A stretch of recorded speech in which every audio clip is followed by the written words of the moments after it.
Members of Congress are attempting to shine the spotlight on other issues ahead of the 2020 election. Here is what House Speaker Pelosi said at her weekly news conference. Do you have plans, or have you taken off the table the idea of a full House vote on an impeachment inquiry? I'm first doing H.R. 3. Anyone on H.R. 3? Does anybody in this room care about the cost of prescription drugs and what it means to America's working families? Does anyone care about the USMCA? U.S., Mexico, Canada agreement. Meanwhile, Republicans are trying to talk up the USMCA trade deal, but are facing tough questions from some constituents during this fall recess. Here is Senator Joni Ernst of Iowa this week when asked about President Trump. I can't speak for him. I'll just say that. I can't speak for him. I know you can't speak for him, but you can speak for yourself. She can't speak for President Trump. But when you saw Speaker Pelosi talking about USMCA and drug pricing this week, is that because she knows suburban voters who gave her the House majority in 2018, among others, want to talk about things beyond impeachment? So she was up, I was there, it was her weekly news conference. It had like triple the number of reporters that she usually draws for a weekly news conference. And every reporter there wanted to ask about impeachment. And she refused to take questions on impeachment until she had entertained questions on other topics, because exactly right. She knows that when it comes to voting next year, voters are going to care more about themselves than they are going to care about what's happened to President Trump. And you reach what voters care about: can they afford their prescription drug prices and other issues like that. Right, that's Democrats' challenge, to be able to both be very, very focused on impeachment for the next few weeks and months, and then try to translate that on the campaign trail and not be compromised. But I also it was interesting that you played that Joni Ernst clip right there. I mean, that was a very polite exchange. It reminds me a lot of what the day-to-day reporting is like in the Capitol, trying to get Republicans to comment on what they think the president has said. This is classic what they do. He doesn't speak for me, I'm not going to comment. Sometimes it's, I didn't hear what he said. It's deflect, deflect, deflect. And that does not seem to be changing. That seems to be the modus operandi. We'll see if it continues to work. Senator Ernst is up in 2020 for her reelection. Others, like Senator Susan Collins of Maine, Senator Cory Gardner of Colorado. Could the 2020 Republicans who are running for reelection, plus the retiring Republicans, are those the Republicans most likely to possibly break? I think it depends, Bob. Again, what we saw there with Joni Ernst is interesting, and that's maybe one tiny drip in the pan. We'd need to see a lot more drip, drip, drip back in these states. Look, if you're Cory Gardner and you want to survive in Colorado in 2020, you're going to need ticket splitters, because President Trump is probably not going to carry Colorado, right? Joni Ernst, on the other hand, she's in a little bit of a different position.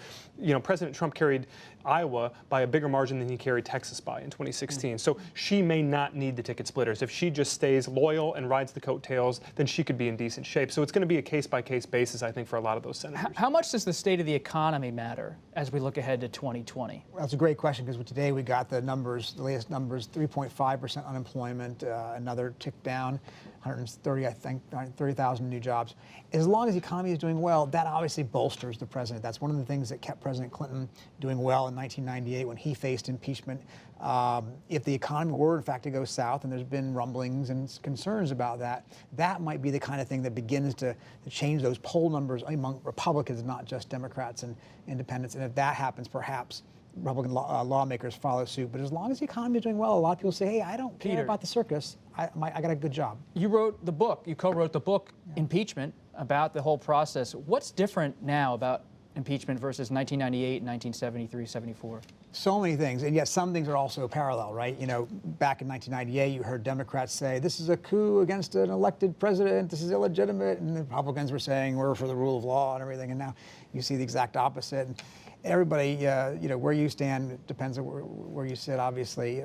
People like Nancy Pelosi were there, Jerry Nadler, you know, Chuck Schumer, some of these same characters, Lindsey Graham, and making the exact opposite arguments today that they made back then.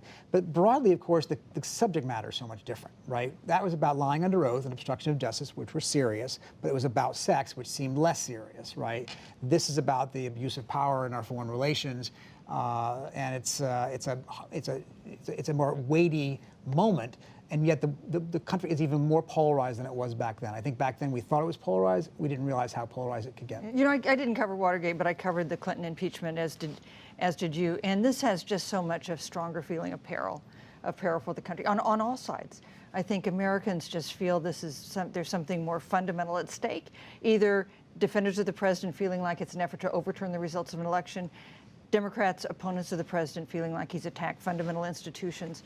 So it's just it's different in tone and in I don't know, gravity. It also cuts to one of the most existential foreign policy questions that we've been facing for like the last century, right? We're talking about a great power competition, even if we're talking about Ukraine right now. Ukraine, I used to be based in Moscow. I've covered this part of the world. It's often about Ukraine when you're talking about Russia, and here we are again in that situation where it's about the smaller person that's caught in the middle of this struggle, and that is, you know, kind of the side story to the election interference story that we were all discussing in the nitty-gritty of whether this was right or wrong, what President Trump was doing. But there are those greater implications as well, and that's world-shifting potentially. You know, there's a real sweeping irony when you get to the nuts and bolts of the impeachment process and who's at center stage. You mentioned, Bob, that Democrats won back the House in 2018 on the strength of taking back dozens of suburban-anchored, two-car garage, college-educated, affluent suburban districts. And now some of those Democrats who flipped those formerly red districts, who said they wanted to come to Washington and do anything but engage